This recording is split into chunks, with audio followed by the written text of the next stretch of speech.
I've heard from the Ukrainian Canadian community that many fleeing the violence will want to return to their homeland and to their families when the war comes to an end.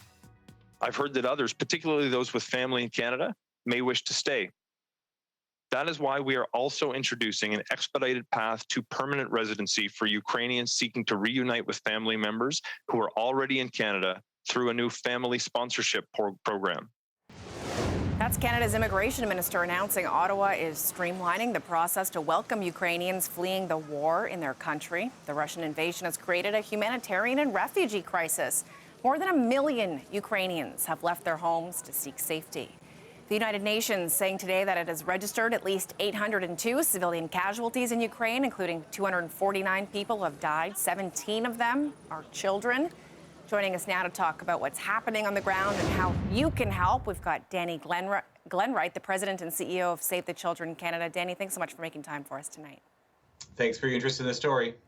Let's start with what you're hearing. I know you've got members of Save the Children Canada, either in Ukraine or in one of the neighboring countries, helping to take care of these refugees. What's going on?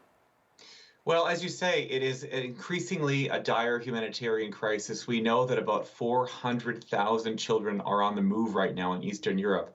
That is like the population of Etobicoke or London, Ontario. So that's a huge amount of children. And we're worried about those children who are at increased risk of illness, hunger, trafficking, and other abuse. And so it's a very dire situation for those children that are on the move. It's also a tragic situation for children in Ukraine. Imagine early last week, kids woke up, they went to school, they played with their friends. By midweek, their parents were sending them to school, in some cases with stickers that denoted their blood type in case something happened at school. And now hundreds of thousands of those kids are fleeing with just the clothes on their backs. So it's been a real fast progression into a very difficult and challenging situation. Danny, you mentioned they're at risk of things like hunger, illness, trafficking. Why?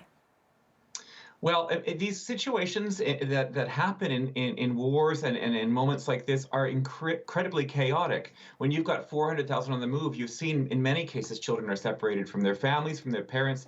They are often by themselves. They're crossing into chaotic border crossings in countries where they don't have any care, where they don't often speak the language. And the reception centers are very chaotic places. So it's places that are rife with situations where children can easily be abused or trafficked. We've also, we're in a situation right now, it's the middle of winter in Ukraine. So temperatures are not that different than they are in Canada. These are freezing temperatures. Children often don't have warm clothes. So they're fighting the elements. They are separated from their families. It's a very difficult situation. And we're trying to respond wherever we can do so safely. I think a lot of people have been really gripped by some of the photos we've been showing. These kids crossing the borders with, their hats on with bunny ears, grabbing a stuffed animal, and this is their new life right now. What about the mental trauma that these kids are going through too? You talked about them going to school with a sticker with their blood type on it. Many of them have heard these air raid sirens. Maybe they've seen people being injured or killed. What does that do to a child, to a family? Well, there are psychological impacts that will be with these children for a very long time, and that's something that we always worry about in these situations. So after we get them the humanitarian essentials, food, water, shelter, some warm clothes, the next thing we're going to be worrying about in the reception centers, and we're working in Romania, we're working in Lithuania and Poland, is making sure that kids have a safe space, a child-friendly space is what we call them, where they can come, where they can have some psychological treatment from trained therapists, where they can just have a quiet moment away from the pandemonium of these places and be with other children and also get some education in these emergency contexts. So we'll be working on that next, but it certainly is a concern for us now. Kids in these situations have impacts for the rest of their lives. What kinds of work, I guess, Danny, are your people doing there on the ground? What kinds of people are they meeting? How are they establishing these relationships with these newfound refugees who a week ago were just going about their daily lives? Well, unfortunately, for an agency like Save the Children, which works in a lot of difficult situations, we have a lot of experience in dozens of contexts with these sudden onset emergencies. So the first thing, as I say, is making sure people's basic needs are met. And we want to make sure children are protected and safe and have care. And then once those needs are met and established, then we're looking at things, as we said, like psychological treatment, like education in emergencies, just trying to provide the basics. And it's, when people are fleeing, we're working in reception centers.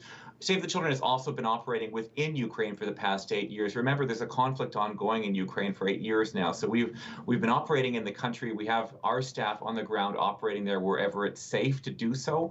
And we're also hoping that the Canadian government can be working its diplomatic channels to make sure that we continue to be able to provide humanitarian assistance both inside and outside Ukraine safely. Let's expand on that further. How do you make sure, Danny, that your folks there on the ground in Ukraine are keeping safe? And what kinds, I guess, of intelligence do you work with to make sure that if there's bombing or shelling about to happen, that your folks aren't in the line of fire?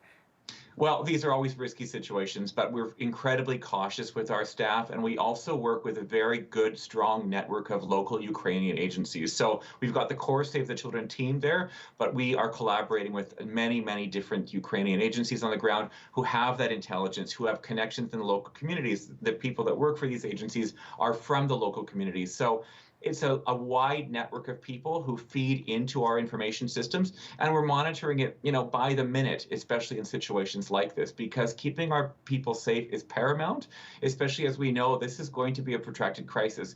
We need to keep people safe for a lot longer, and we need to be there as well to provide support and assistance for Ukrainians on the move. For sure, your team members are part of the helpers. They say always look for the helpers in this kind of time of crisis. Danny, your organization calling on the federal government to provide unhindered humanitarian access. Do you feel as though enough enough is being done to help children right now in this crisis? Yeah, we do commend the Canadian government for the assistance that it has provided so far. As I said, we hope that it continues its diplomatic efforts to make sure that we can keep getting that assistance. We've also launched an appeal for support from Canadians through the Humanitarian Coalition. Save the Children is a proud member of the Humanitarian Coalition. So Canadians can donate there at together.ca. And that assistance is going directly to children and to other people in need in the region. And yes, we're confident that we'll be able to respond as much as we can to the crisis. But as you say, it's a growing crisis. And the challenge for agencies like ours is that this is one of many crises in the world right now with the COVID-19 conflict and climate change. We're all stretched very thin right now coming out of 2 years of COVID. And we know that 1 in 6 children right now is in a conflict zone. So that's the largest number in some time. Thanks for reminding us of that, too. I guess we all get kind of tunnel vision when there's a crisis. We're focusing on it. We tend to forget that a lot more is happening in other corners of the world as well. Danny Glenwright, President and CEO of Save the Children Canada, thanks for what you do and for what your team does as well. Appreciate your time. Thanks for having me.